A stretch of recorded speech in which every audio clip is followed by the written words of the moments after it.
Hello, I'm Joshua Carr. Today I'd like to talk to you about index functions and transpose functions. Great. So where we left off last time, I was using an HLOOKUP on operating expenses. It wasn't working the way I'd like to get it to work. I want to show you how you can use an index match function to make it work better. And then we're going to use a transpose function to play with the principal and interest from the amortization schedule. And again, everything I'm doing here, I post this information at carrealestate.com/free stuff. And again, you can always email me at josh@kahrrealestate.com. Excellent. So where we left off, as I said, I was on operating expenses. And if you remember, I was using an HLOOKUP. And the problem here is, with the HLOOKUP, going to the second row is all fine and good, but then if I want to drag this thing down, sometimes I want to go to the third row, fourth row, fifth row. You get the idea. So instead of using HLOOKUP, I'm going to use what's known as an index match function. So I'm going to replace this, and I'm going to do an index function. And I'm going to say that I'm going to match. First, I'm going to look for the month that I'm currently in. And the way index functions work, first it matches on the row number, then it matches on the column number. So, well, actually, the way it works is, sorry, I'm going to highlight the array. The array is where the answers are. So as opposed to an HLOOKUP and a VLOOKUP, where you highlight everything, including the index, like the row or the column number, here you just highlight where the answers are. And I'll throw some dollar signs on that bad boy, because I don't want it to move when I drag it and what have you. Then I'm going to look for the row, and I'm going to look for the column. I'm going to match on the row, and I'm going to match on the column. So the match here is what am I looking for? I'm looking for the thing called real estate taxes in this array. I'll throw dollar signs on that too. And then I'm looking for an exact match. And then I'm going to do a second match where I look for the year I'm in this array. Throw some dollar signs on that. And again, look for an exact match. And if I do all of that, it should find 5,000. Well, actually, I got to divide stuff by 12. Sorry. And it worked. Great. Now, this worked, but if I'm going to drag it across, I might have to fix the locations of some things. The array I don't want to have move for the index function. The arrays for the match functions on the row and the column I don't want to have move. But these lookup values, if I start dragging to the right or dragging down, it's going to break. So real estate taxes, otherwise known as B25, I'm going to fix the column but float the month number. And the years, or the lookup value here, I'm going to float the number but fix the column. Okay, so basically, when I copy to the right, it will, for the row, always use column B, and when I copy down for the column, it will always use row 23 for the value. At least that's the idea. Okay, so I do that. I take that. I copy it across. And it's working. I'm getting 5,000, and then on month 13 it goes to 5,100. And I should see that if I take that cell and I drag that down, it works in those places. And then if I drag it across, it works, oops, it works out to here. So it's working, because as you can see, 60,000, 5,000, 30, 5,400, it's dividing those numbers by 12. It's working as you'd expect. And on month 13, it's working as you'd expect.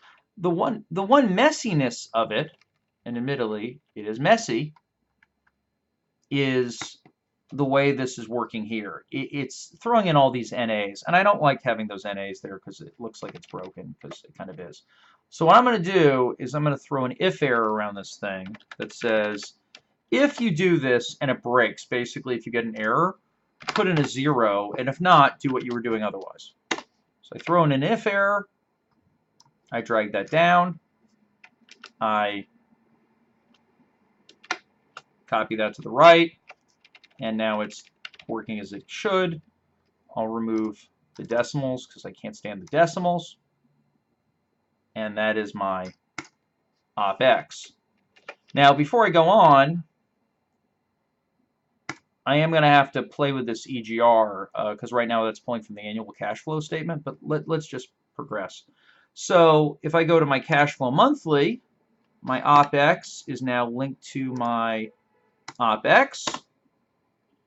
Again, formatting. I take these two cells, I drag that across. Works as you would expect. Now for principal and interest, and then while I'm at it, I might as well just drag the cash flow after debt service across.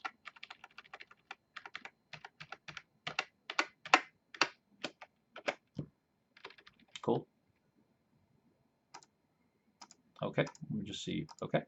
So then for P&I, that's going to get a little tricky. So for P&I, if I look at the amortization schedule, which just to make it clear, I'm going to drag that in front of the cash flow statement just so it kind of flows from left to right. Yeah. So right now we got principal and interest going top down and cash flow I've got going left right. How do I make this play nice with that? The answer actually isn't that hard. It's what's known as a transpose function. A transpose function just changes the direction of the information. So to do a transpose function, I first highlight the 72 rows I would like to have it go to. Here's my 72 rows. I do equals transpose, open parentheses. It asks for an array. I go to my amortization schedule. I highlight the principal, going down to, say in this case, 72 rows. I close the parentheses. And because I want to flip the sign, I'll multiply all that by -1, and I do a Control-Shift-Enter, and it works. And I'll also play with the formatting, because I hate the formatting. As you can see, we still have a interest-only loan, so there's no principal for the first 12 months. I'll then do the same thing, where I'll highlight these 72 rows, and again do transpose function, open parentheses, these 72 rows, close parentheses, times -1, Control-Shift-Enter, there it is. And then I will take all of this and I will format it and drop some spaces, and there you go. So now it's working as you'd expect. Finally, if I want to turn this into years, here, there we go, months, years, like 1, 2, 3, 4, 5. Take those lines, just do a bunch of equal signs here, equals PGR, and drag that down. Okay, there we go. I want to just, clean it up a little. To bring this down, there are a lot of ways to do it. You could just sum it 12 months at a shot.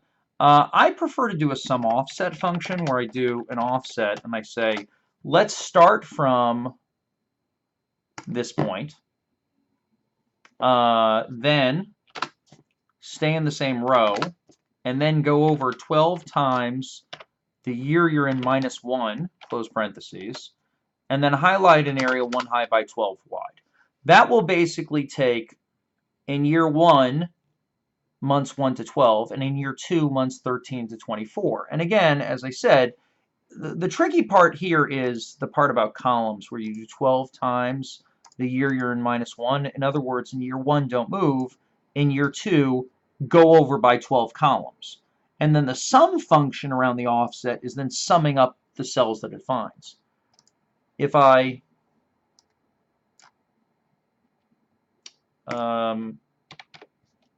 then throw a close parentheses around this,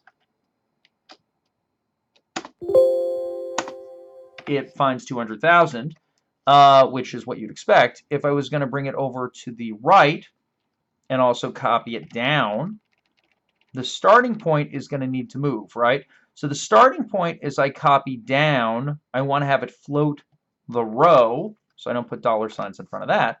But as I go to the right, well, I always want to start from the same column, so I'll put a dollar sign there.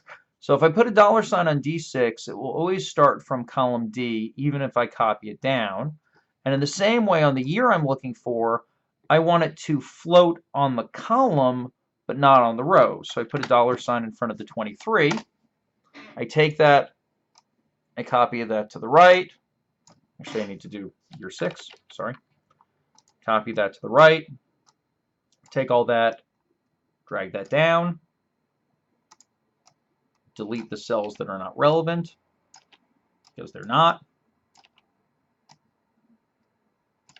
And then format accordingly. And then maybe you could put some lines on it or something. Yeah, let me just format it. There it is.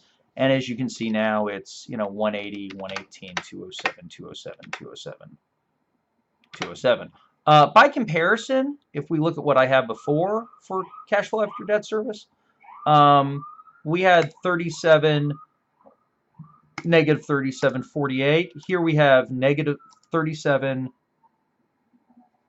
20, 48. You may wonder why this year 2 is different. It's because on the old cash flow when we were doing it, we hadn't linked in free rent yet. But as you can see, if I just do a copy paste special here, if I do copy and I go over here just to compare and I do paste special values, as you can see, years 1, 2, 3, 4, 5 are working correctly. Year 2 is not, because again, I had not adjusted by that $40,000 in free rent. But if I were to add back the free rent and then you got the vacancy calculation, it should work basically. Well, actually, there's one thing I didn't do here. No, I did. See, okay, we're fine. We're fine. We're fine. Yeah, the other oddity, as long as we're on this topic, is here we had, like on the previous one, on cash flow annual, we had $38,000 in vacancy, and then we have no general vacancy calculation. So this was on an annual basis, it was negative 38 absorption and turnover, and then general vacancy was blank. But on a monthly basis, when we did it, we had negative 38 for the absorption and turnover, but we were still getting a general vacancy calculation on line 9. The reason is that when you think about it, here the vacancy calculation was being done on an annual basis, whereas here the vacancy calculation was being done on a monthly basis.